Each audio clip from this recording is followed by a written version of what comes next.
Hey, Emma, why haven't you cleaned the rooms for me yet? You know I'm moving in today to live with you and Max, right? Are you deliberately neglecting your duties to oppose me? Mom, what are you talking about? What do you mean by moving in with us?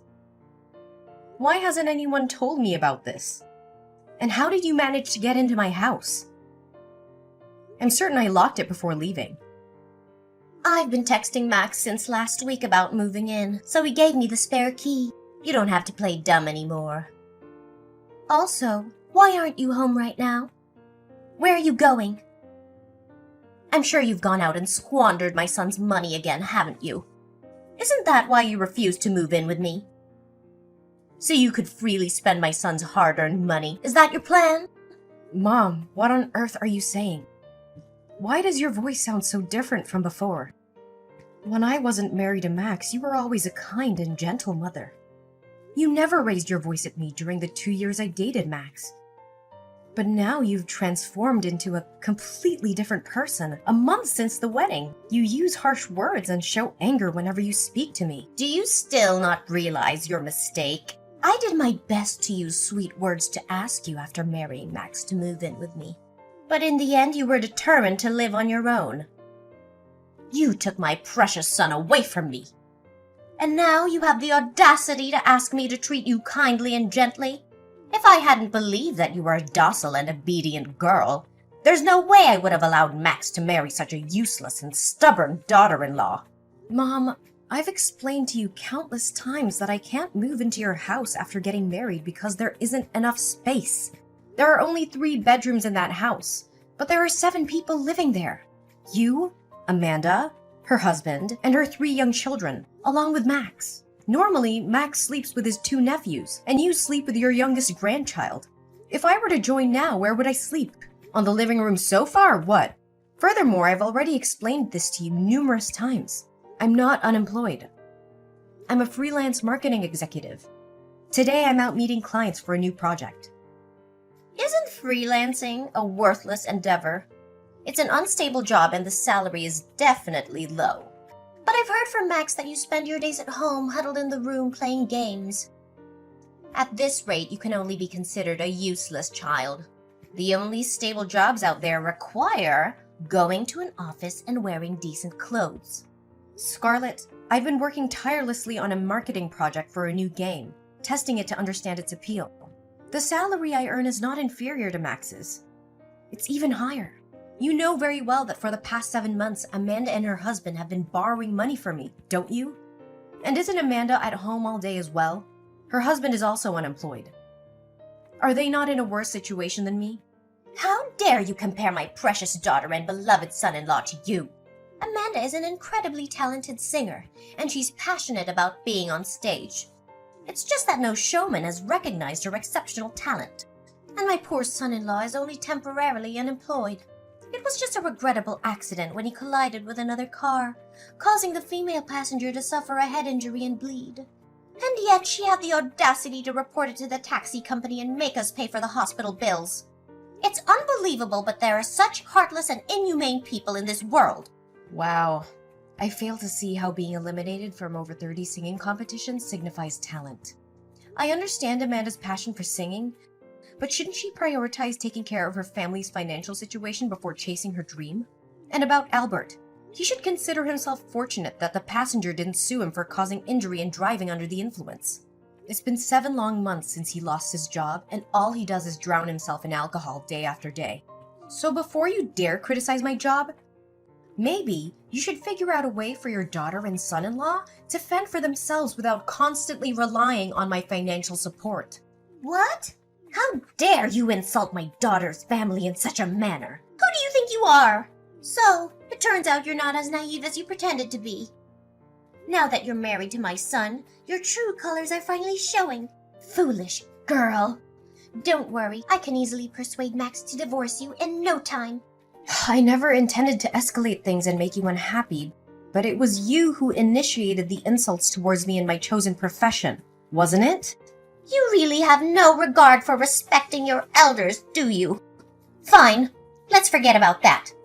But what's wrong with living in a little house?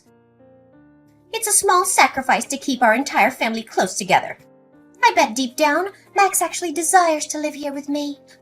But because of you and your stubborn insistence on living separately, he has no choice but to reside with you. Max and I have had countless discussions about this, and we agreed that after getting engaged and married, we would find a new house to build our life together.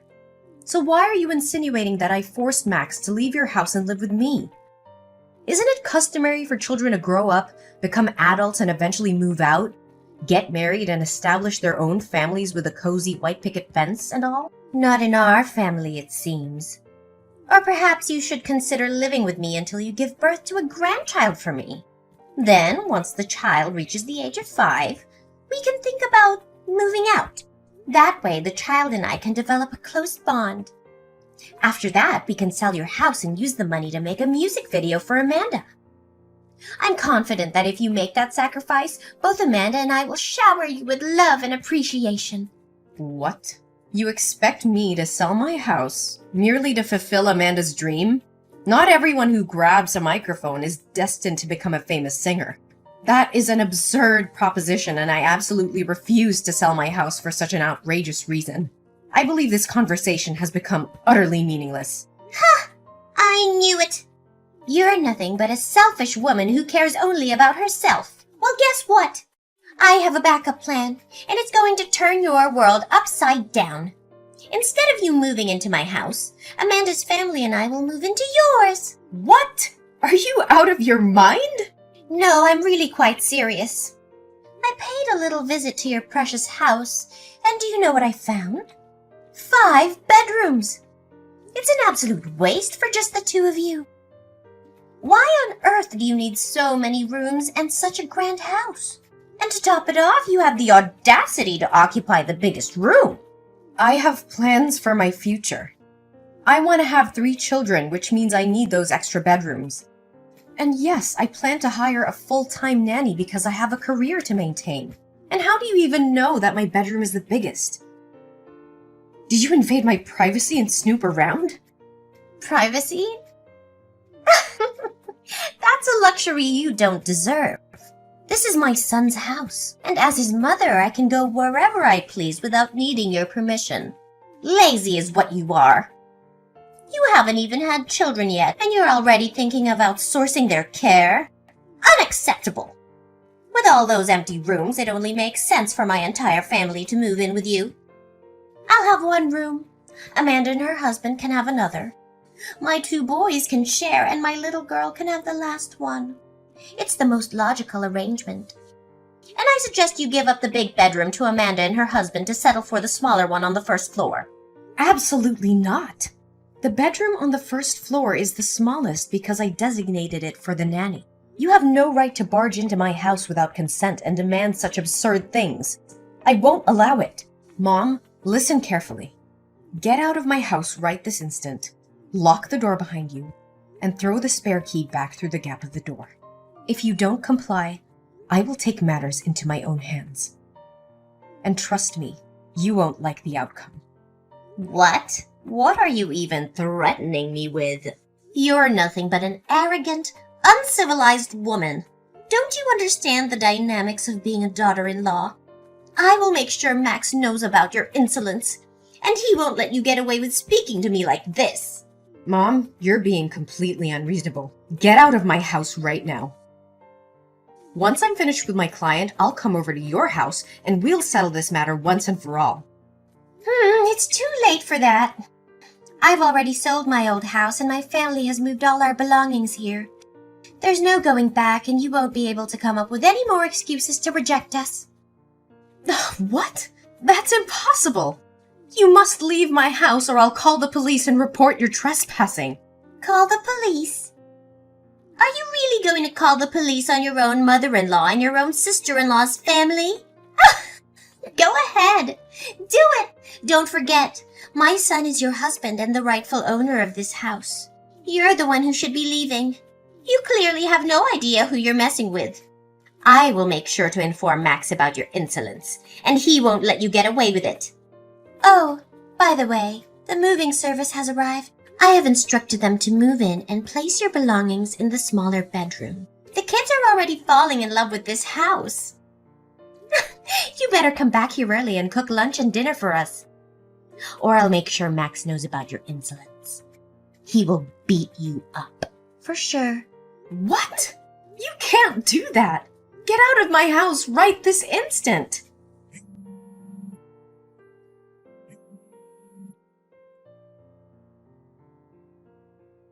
Max, what the hell is happening in our house? Your manipulative mother and Amanda's family have forcefully invaded our home, and you conveniently kept me in the dark? She claims to have texted you a week ago, but why didn't you have the decency to inform me? We had an agreement, remember? We clearly agreed not to live with them. Calm down, Emma. I understand we had an agreement, but I can't simply abandon my own mother, can I? I didn't tell you because I knew you would throw a fit and create unnecessary drama. Furious? Oh, you bet I am. You've broken our agreement. Your mother sent people to move all our belongings into the tiny bedroom on the first floor. This is my home. Why should someone else get the best of it? It's not fair. And let me remind you, I never consented to your mother moving in, let alone your sister's family. Is it too much to ask for a little respect in this relationship? That's enough. You keep voicing your opinions and desires. But have you ever considered what I want? Is it wrong for my mother to want to be close to her children? This is my home now, too. And I have the right to have my family live with me. Then why didn't you make that clear from the start? You made it abundantly clear that you didn't want to live under the same roof as your controlling mother, who always manipulated you into doing her bidding. Why the sudden change of heart? Forget it. I changed my mind, okay? But, Emma, I hope you can understand. She's my mother, and I can't just turn my back on her. You know I love you and my mother the most. I won't be forced to choose between the two. I despise being put in that position. I'm not asking you to choose. I just want you to find a solution that respects both of us instead of disregarding my feelings to please your mother. If you go through with this, it will crush me. What? My mother just called me sobbing, claiming that you insulted and offended her, as well as my sister and brother-in-law. What the hell happened? Are you still playing the role of the weak, victimized wife? How could such cruel words escape your lips? What? No, it's not what you're thinking. I got carried away in anger and said some harsh words, but I certainly didn't intend to offend your mother or your sister. Your mother insulted me and belittled my job first, calling me useless and uneducated. I was furious, and a few unpleasant things slipped out about Amanda's family, but they're all true. What? Just because my mother said something that upset you, you dared to argue with her so vehemently? Why couldn't you control yourself and apologize to her so she could leave? How could you not think things through? Go home right now, get on your knees and apologize to my mother. Slap your own mouth to apologize to her. If you refuse, maybe this marriage doesn't need to continue. No, Max, I won't apologize for defending myself against your mother's insults and mistreatment. How can you expect me to bow down and beg for forgiveness when she's the one who started it all? I won't let her walk all over me and dictate the terms of our marriage. You're being unreasonable, Emma. I can't believe you're standing up against my mother like this. She's my family, and you should respect her no matter what. I can't let you disrespect her and ruin our relationship with her. And what about my feelings, Max? What about the way your mother has treated me since the day we got married? She has never accepted me as part of this family. She belittles my accomplishments, insults my career, and undermines my role as your wife. How can you expect me just to tolerate that and bow down to her demands? This is tearing our family apart, Emma. Can't you see that? I love you, but I also love my mother. I don't want to choose between the two of you. We need to find a way to make peace and keep our family together. Peace? How can we find peace when your mother constantly disrespects me and crosses boundaries? I can't live like this, Max. I deserve to be treated with dignity and respect. If you can't stand up for me and protect our marriage, then maybe we really are better off apart. Emma, please, I beg you. I can't bear the thought of losing you.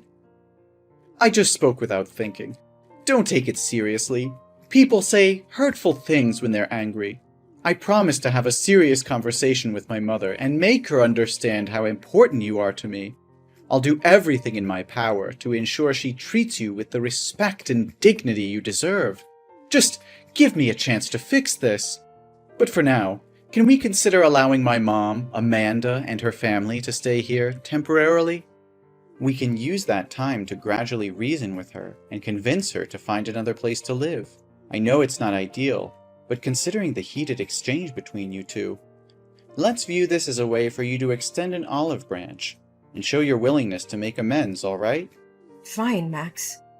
I'll give you a chance to fix things, but I want to make it clear that your family only stays here for a few days, and they have to leave before we go on the honeymoon next week. Not any longer.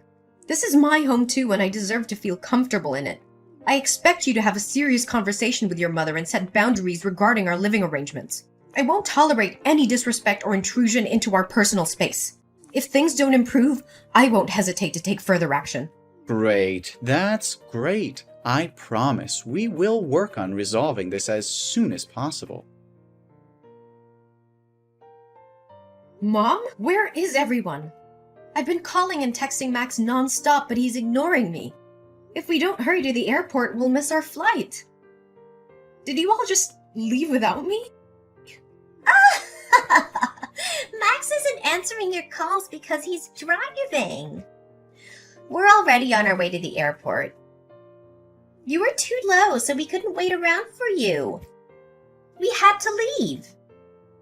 What the hell? How could this happen? This is supposed to be my honeymoon with Max. You promised that if I allowed you and Amanda's family to come along, you would agree to leave my house when we got back. And now you're leaving me behind and turning it into a family vacation? Don't blame me. It's your own fault for being so slow. If you knew we had to go to the airport today, you should have gotten your lazy ass up early and been ready. But no, you had to oversleep and make everyone wait. Overslept? Are you kidding me? I woke up at 5 a.m. to prepare breakfast for all 9 of you without any help. And while I sat down to eat, you forced me to get up and make juice for you. By the time you all finished eating, no one bothered to wash the dishes. Instead, you all just lounged around the living room, watching TV, leaving me to clean up after your sorry asses. And then I had to rush to the bedroom to change clothes.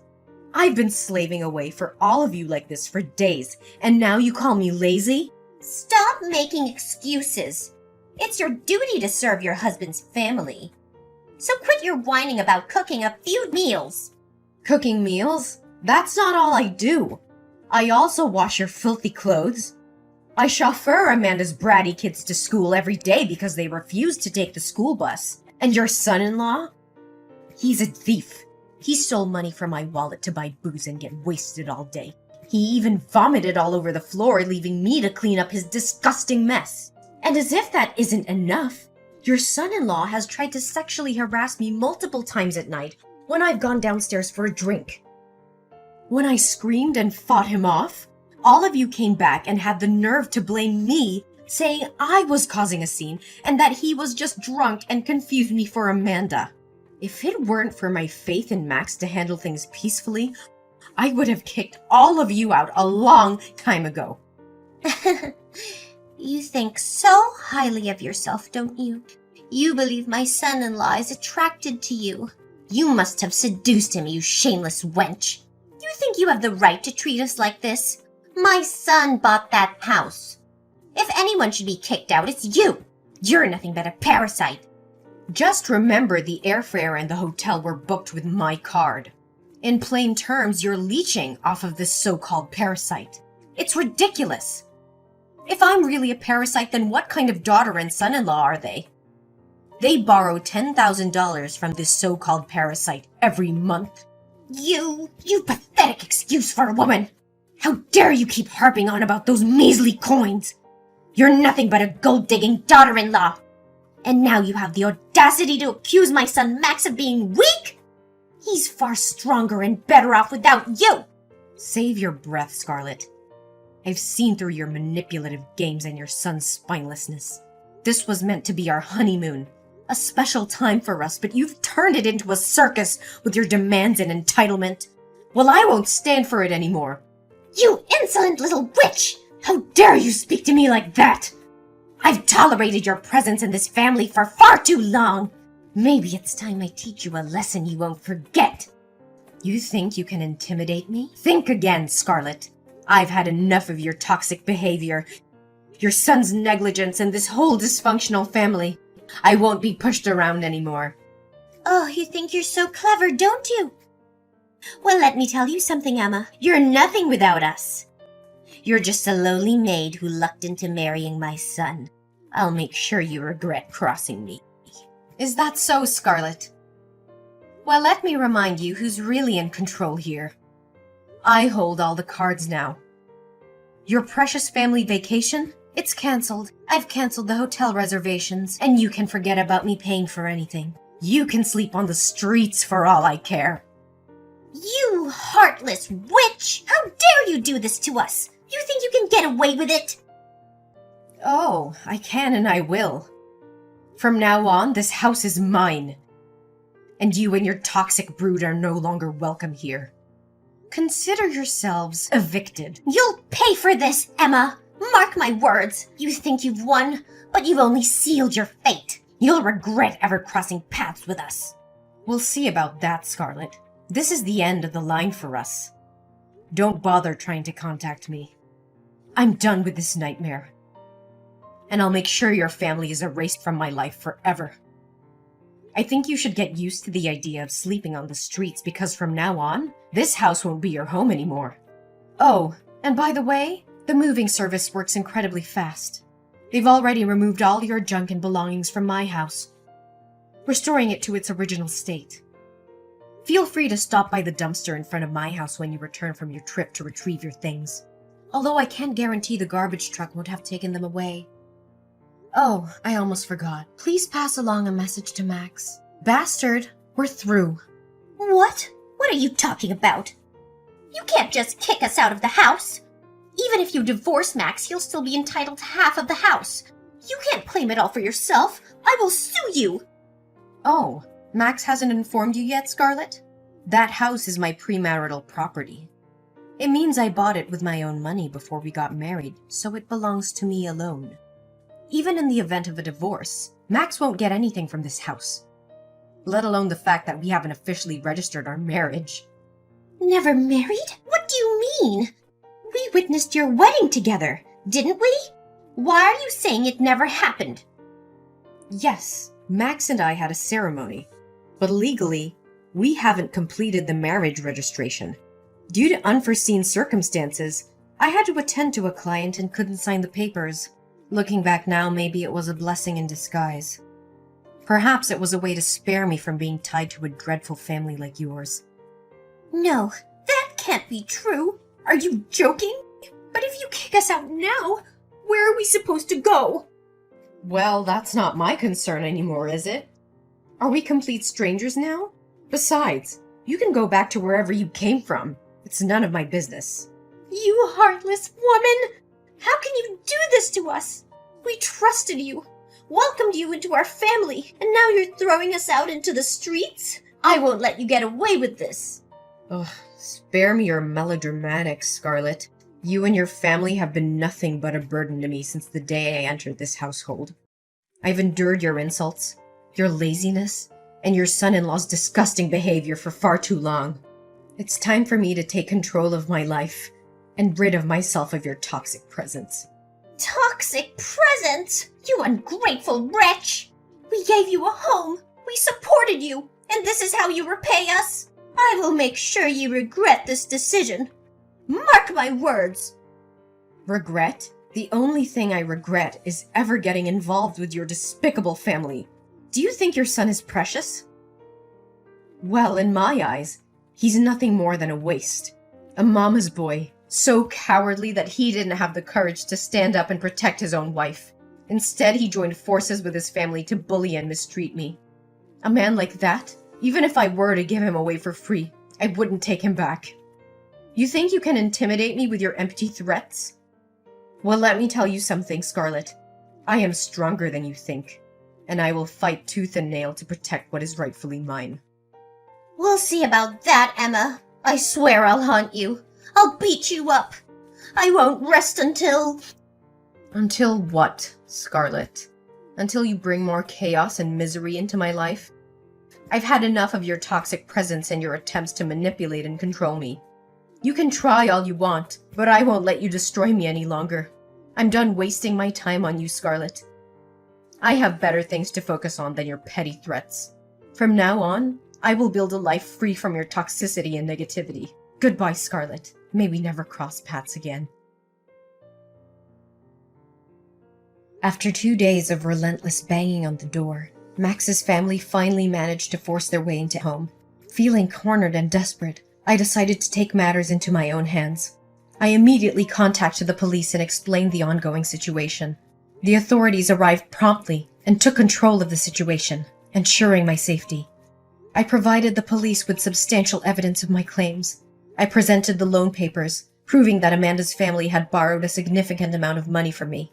As a result, I was able to recover $100,000 from them, putting an end to their financial obligation.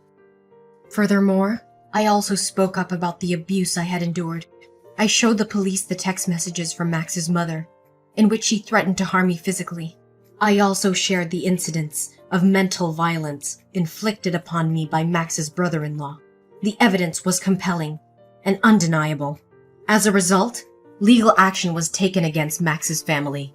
They were issued a restraining order, prohibiting them from approaching me and my home within a 3-kilometer radius. Additionally, they were required to pay a substantial fee as compensation for the emotional damage inflicted upon me. From that point forward, I focused on rebuilding my life. I surrounded myself with supportive and caring individuals who uplifted me. With the compensation I received, I was able to start anew, pursuing my passions and finding happiness on my own terms. While the scars of the past remained, I emerged stronger and wiser. I learned to trust my instincts, stand up for myself, and prioritize my well-being. The unfortunate events had taught me invaluable lessons about resilience and the importance of self-love. In the end, my story was not just one of survival, but of triumph.